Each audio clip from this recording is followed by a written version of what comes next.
venuto per ricevere e se n'è andato donato. Lo hanno voluto ricordare così perché la breve vita di Vladi è stata proprio questa, la ricerca della pace e la sua grande generosità. Vladislav, per tutti Vladi, 6 anni, è morto nella notte assistito dalla sua famiglia nel reparto di terapia intensiva in pediatria all'ospedale di Padova.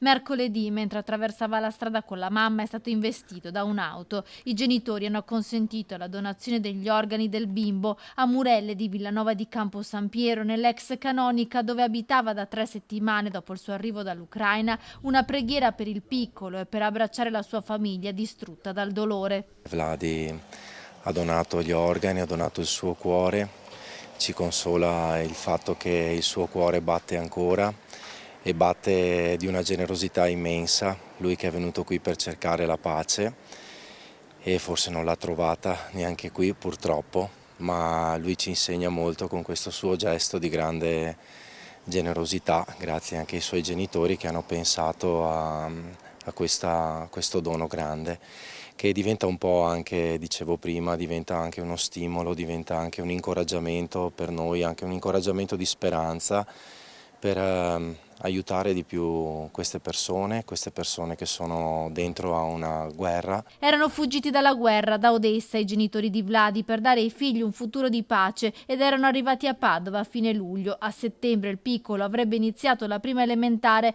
ma il suo sorriso si è spento per colpa di un'auto che l'ha investito. Secondo quanto ricostruito, il conducente avrebbe tentato di superare una vettura che si era fermata lungo la Noalese Santa Maria di Sala per far attraversare sulle strisce pedonali Vladi con la mamma. Ora l'autista è indagato per omicidio stradale. Le condizioni del piccolo erano parse fin da subito disperate. Venerdì notte, dopo aver dichiarato nelle ore precedenti la morte cerebrale, le macchine che lo tenevano in vita sono state staccate. I medici hanno atteso che arrivasse in Italia anche il fratello più grande per l'ultimo abbraccio. La mamma, durante la preghiera, attraverso l'interprete ha voluto dire queste parole. Dovete stare attenti anche con suoi bambini, con suoi gente che è vicino, c'è vicino a voi, perché la vita è molto importante. Ora l'avvio delle procedure per l'espatrio della salma di Vladi per i funerali che verranno celebrati ad Odessa, l'ultimo viaggio del piccolo per tornare nella sua terra. Forse Vladi Valac ci insegna proprio a chiedere con più insistenza il dono della pace. Lui ce lo insegna perché proprio